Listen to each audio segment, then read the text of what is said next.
Olá pessoal, tudo bem? Meu nome é Felipe Kuchlewicz e nessa videoaula eu vou explicar a estrutura de rede FTTC aplicada na Team Live. Começando pela sigla FTTC. O que é que significa isso? Então, Fiber to the Curb no inglês, trazendo isso para o nosso português, fibra até a calçada ou fibra até a sarjeta. Por que que tem esse nome, né? Porque a partir desse ponto aí da calçada é onde nós instalamos a emissão e a fibra termina ali. Da emissão em diante, nós vamos ver direitinho o que é emissão mais para frente, mas da emissão em diante, a rede se converte em par metálico e é isso que a gente entrega na casa do nosso cliente. Então, por isso FTTC, fibra até a calçada ou fibra até a sarjeta. O objetivo dessa videoaula é trazer mais base de conhecimento para pessoas que já atuam no ramo e pode ser que conhecem esses elementos com outra nomenclatura, pessoas que estão ingressando nesse ramo como técnicos e também para o pessoal de back-office, gestão, coordenação, que não estão acostumados com esses elementos no dia a dia. Ouvem falar, sabem que muitas causas de reparo estão associadas ao elemento X, ao elemento Y, mas não conseguem visualizar que elemento é esse e que função que ele cumpre na rede. Então esse também é um dos objetivos do vídeo, aclarar como que funciona a nossa topologia de rede. Para a gente começar, aqui a gente tem uma visão geral da nossa rede. Então nós vamos começar aqui a partir da emissão. Então vamos imaginar o seguinte, que esse cabo que está chegando até a emissão, ele é um cabo de fibra óptica, que vem dos nossos anéis ópticos. Chegando até aqui, a nossa emissão, vão haver placas da tecnologia VDSL e ela vai ser convertida para rede metálica, para par metálico. Então o que é o emissão? Multi-Service Access Node, ou traduzindo, nó de acesso multisserviços. Por que são multisserviços? Porque ele pode abrigar diversas tecnologias, VDSL, ADSL, VDSL2+, GPON, DWDM, XGPON, XGS-PON, ou seja, uma quantidade grande de tecnologias diferentes. Na TIM, a gente só utiliza VDSL dentro da emissão. Tá? E qual que é a função dessa emissão? É abrigar as placas VDSL e também os pares primários e secundários. O que são esses pares primários e secundários? Um lado da emissão, que é o lado das placas, não tem ação, né? Esse lado da emissão não tem ação do técnico de instalação e de reparo. Quem cuida desse lado é o próprio pessoal de equipamento, que não faz instalação na casa do cliente. O lado do nosso técnico de instalação e reparo é o lado onde ficam os blocos primários e secundários. Qual que é a função de cada um deles? O bloco primário ele é ligado nas placas VDSL através de um chicote. Os blocos secundários são interligados nas caixas aéreas, que são as caixas terminais, através do cabo CTP, que está ali no desenho. Então, o bloco primário está virado para a placa VDSL. O bloco secundário está virado para as caixas aéreas, de onde o técnico vai fazer a instalação. E o que é que o nosso técnico de instalação e reparo faz aí então nessa etapa?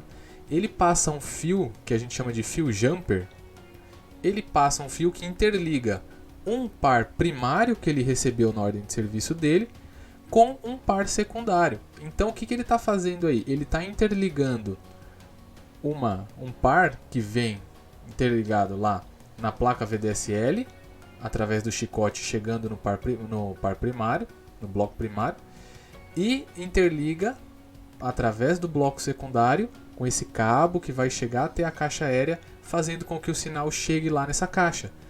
E aí, a partir de então, ele vai lançar o cabeamento até a casa do cliente. Ok?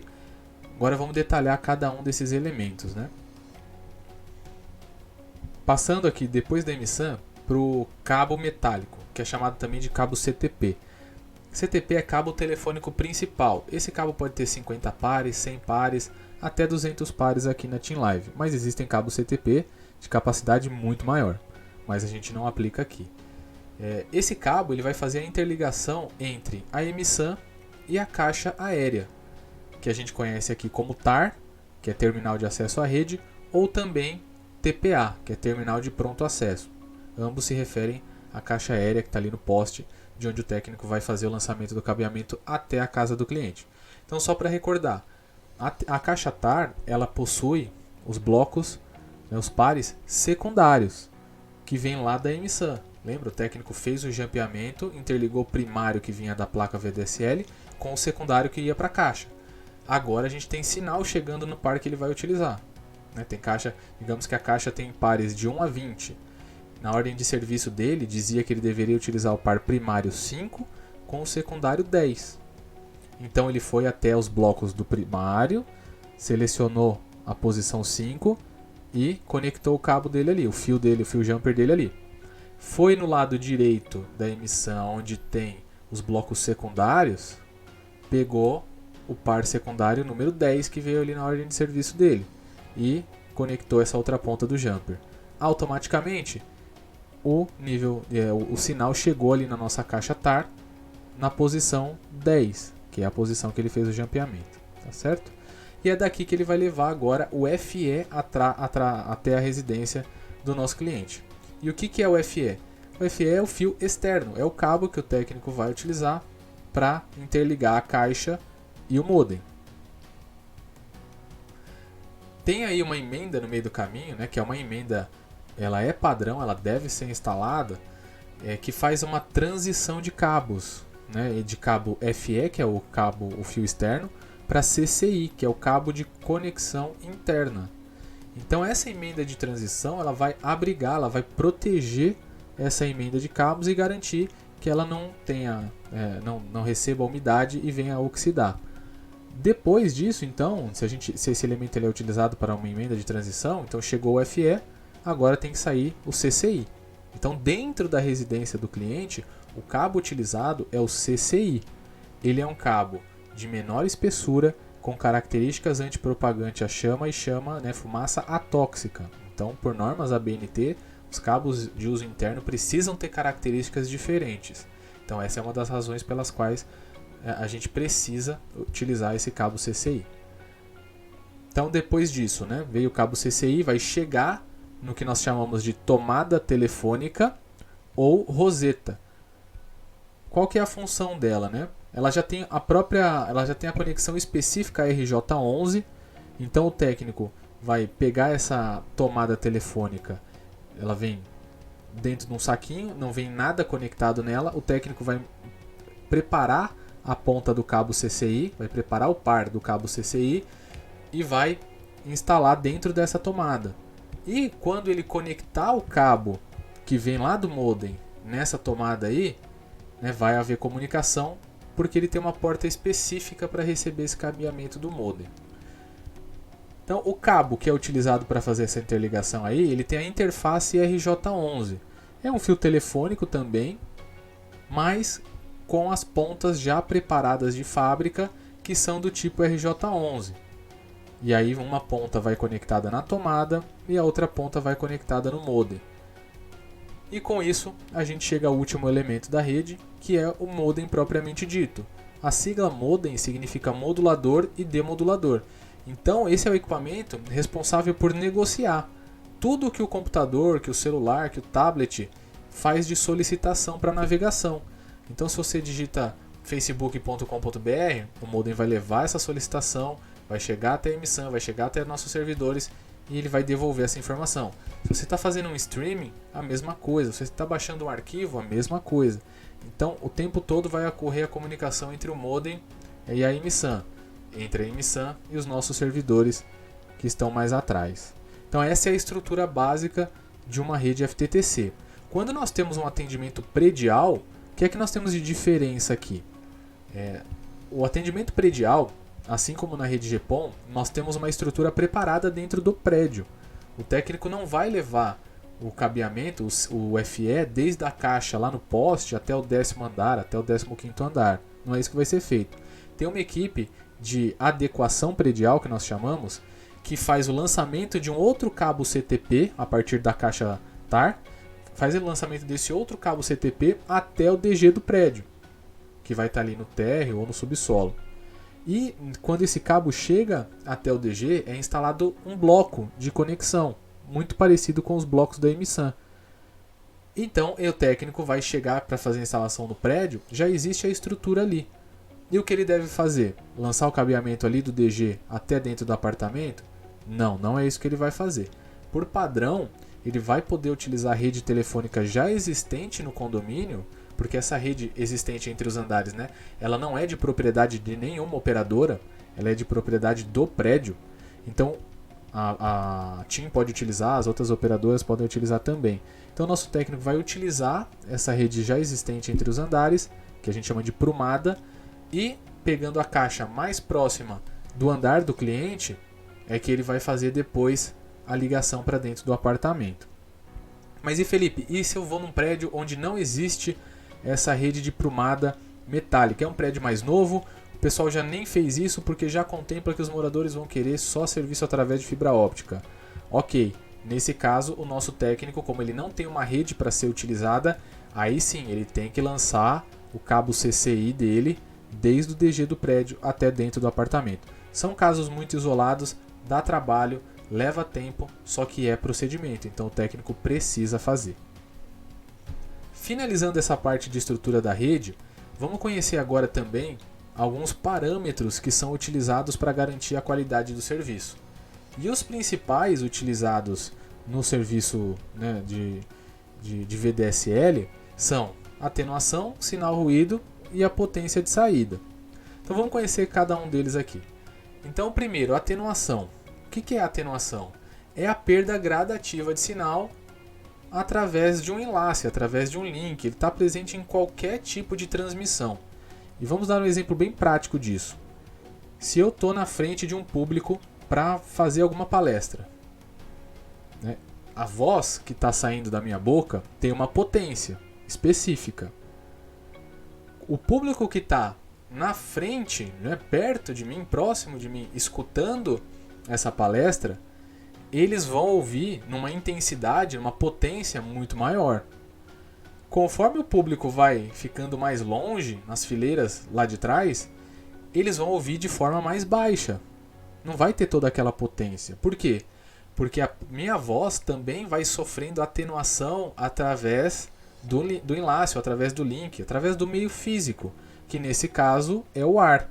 Então eu falo, transmito em uma potência específica, tem o meio físico utilizado para essa transmissão, que é o ar, e, claro, tem atenuação. Minha voz vai diminuindo conforme a pessoa vai ficando mais longe de mim e vai receber, né, vai escutar de maneira mais baixa do que a que eu transmiti, tá certo? Então esse é o conceito de atenuação, perda de sinal. E ela é sempre representada em dB, decibel. Bel é uma unidade de medida e decibel faz referência à 10ª parte de um bel. Depois nós temos o SNR, que é a relação entre o sinal e o ruído. Essa relação, quanto maior o número, melhor. Que significa o quê? Que nós temos mais sinal em relação ao ruído que existe na rede. O que é ruído? Ruído é todo aquele sinal desprezível, que não nos serve para nada e que atrapalha na comunicação. Toda transmissão de sinal tem ruído, mas o que nós precisamos garantir é que seja um ruído aceitável.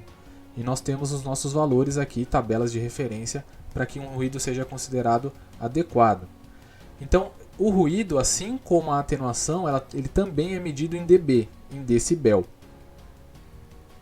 E por último, nós temos aqui o output power, ou potência de saída.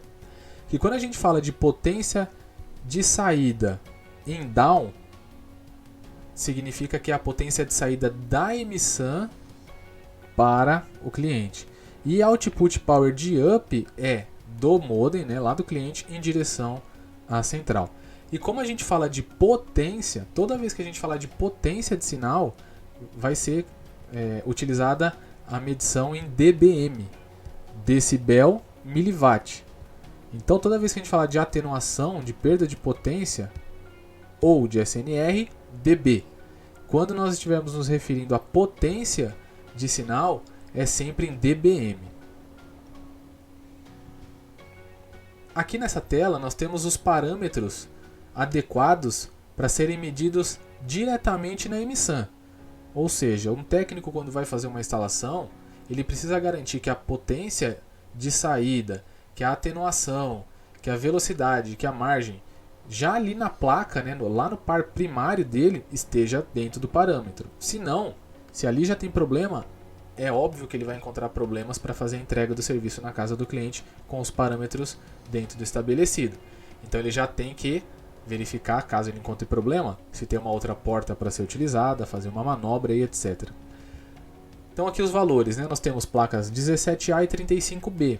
Essas placas são as placas VDSL, né? Então para cada uma delas nós temos valores. Aí vamos pegar como exemplo, na primeira linha, ali onde nós temos 17A. Então a tecnologia da placa é a 17A. Velocidade, 3 MB de down e 3 MB de up. Tipo, só é oferecido para residencial. A margem de sinal ruído, tanto para down quanto para up, precisa ser maior ou igual a 19 dB. Se o técnico medir qualquer coisa abaixo disso, ele já não deve nem fazer a instalação, porque ele já sabe que tem um problema aí, então ele vai ter que buscar outra porta. Depois, o line attenuation, né, que é a atenuação, tem que ser menor ou igual a 3 dB. Passou disso, também tem problema aí.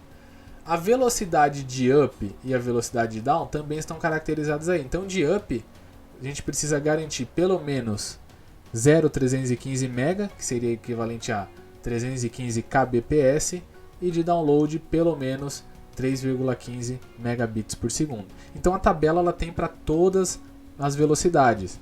E aqui na rede metálica nós temos características elétricas diferentes para cada tipo de velocidade, para cada perfil contratado. Por isso que esses valores vão mudando. Então ali embaixo nós deixamos uma nota. Se os parâmetros medidos na emissão estiverem fora do padrão, o técnico deverá acionar e realizar uma manobra, acionar o COP, ou no caso, hoje em dia, pelo próprio aplicativo, ele consegue realizar uma manobra sozinho. Não havendo par para a manobra, o técnico deverá informar o supervisor e este deverá acionar o responsável por RP, que é uma atividade específica de recuperação de porta, para ver se o pessoal consegue reestabelecer o nível adequado dessa porta. Aqui nós temos o Electrical Length, ou KL0. O que é o KL0, né? O KL0 ele veio para otimizar e para deixar mais fiel, né, o retrato da instalação partindo da emissão, entregando lá no cliente, levando em consideração a distância. Porque até então o que nós tínhamos? Era uma tabela de valores de referência na emissão e uma tabela de valores de referência na casa do cliente. Mas eu tenho clientes que estão a 50 metros da emissão e eu tenho clientes que estão a 500 metros da emissão, por exemplo. E é claro que a atenuação vai ser diferente, a característica elétrica do cabo, conforme vai aumentando o comprimento do enlace, vai ser diferente. Então o KL0 ele veio justamente para fazer uma estimativa do comprimento elétrico, né, do comprimento desse enlace entre emissão e modem. Então ele vai estimar a distância entre a emissão e o modem, e com isso existe toda uma tabela parametrizada para cada classificação de KL. O que seria isso? Olhando ali para a tabela no lado direito, ó, nós temos lá, né? KL0, de 0 a 0,4, representa uma distância aproximada de 0 a 24,9 metros da emissão. KL0.5 até 0,9, de 25 metros a 49,9.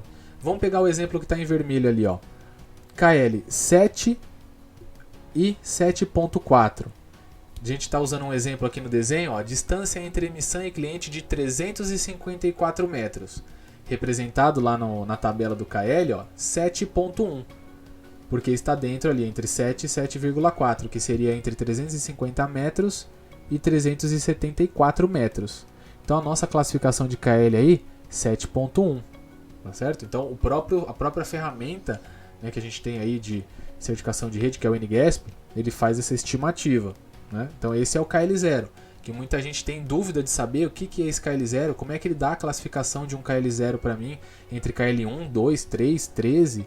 Então é dessa forma que é feito. E nós temos também o Profile Bitrate e a Tenable Bitrate, que é o famoso ABR, que também tem muita gente com dificuldade, com dúvida para compreender isso.